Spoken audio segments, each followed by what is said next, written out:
सामने प्रोफेसर रामधारी सिंह दिनकर की जीवनी को प्रस्तुत करती हूँ। उत्कृष्ट साहित्यकार, परम देशभक्त, प्रतिष्ठित संसदविद, विख्यात शिक्षाविद एवं सम्मानित दार्शनिक प्रोफेसर रामधारी सिंह दिनकर हमारे राष्ट्रीय जीवन में महान व्यक्तित्व थे।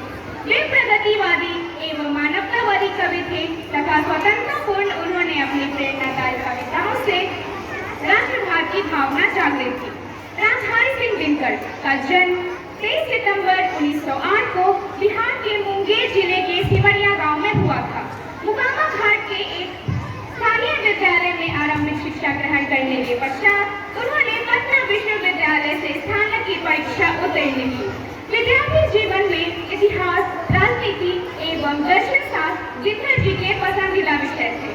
उन्हें हिंदी, संस्कृत, मैथिली, बांग्ला, उर्दू एवं अंग्रेजी साहित्य में गहन रुचि थी तथा वे रविंद्रनाथ ठाकुर, मोहम्मद इकबाल, कीट्स एवं मिल्टन की कविताओं से बहुत प्रभावित थे।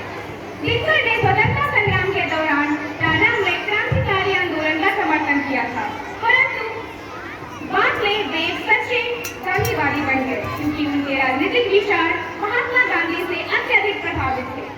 दिनकर का प्रथम प्रकाशित कविता संग्रह विजय संकल्प था, जो वर्ष 1928 में प्रकाशित हुआ था।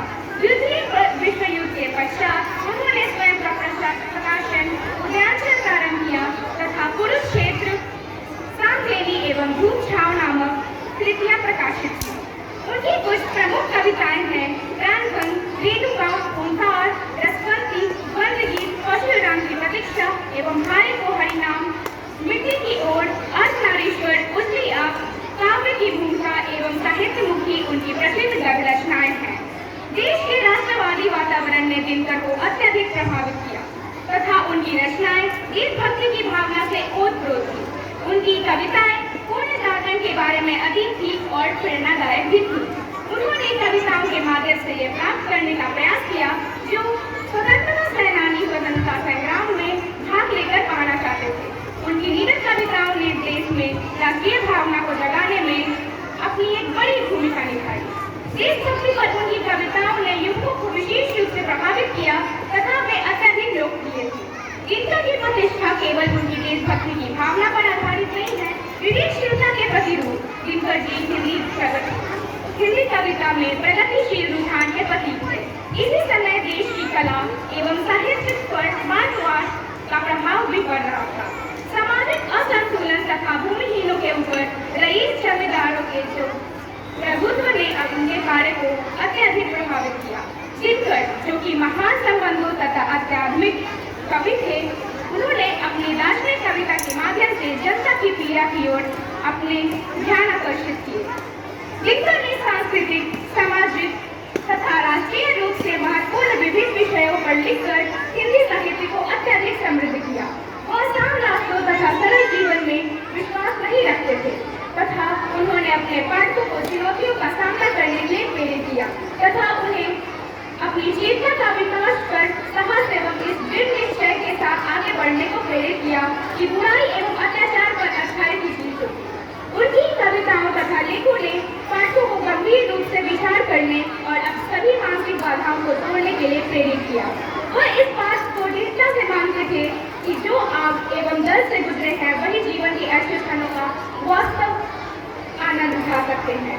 जिस प्रकार सफलता का आनंद तब कई गुना बढ़ जाता है जब संघर्ष के उपरांत प्राप्त हो।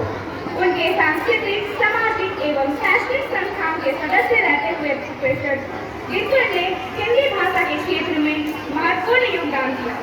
दिनकर राजभाषा आयोग, केंद्रीय film sensor board, all India radio की केंद्रीय सलाहकार समिति, केंद्रीय हिंदी शिक्षा समिति, संगीत नाटक अकादमी और साहित्य अकादमी के सदस्य थे।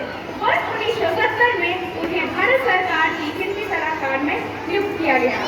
दिनकर 20वीं शताब्दी के शुरू के दशकों में स्वसचेत राष्ट्रवाद के पश्चात संस्कृत विकास के समकालीनों के उत्कृष्ट कवियों में से एक थे। उन्होंने अपने अनेक देशभक्ति लेखों से हमारे राष्ट्रीय जीवन पर अपनी अमिट छाप छोड़ी है। सभी महान कवियों की तरह दिनकर अपनी कृतियों के द्वारा सदैव जीवित रहेंगे।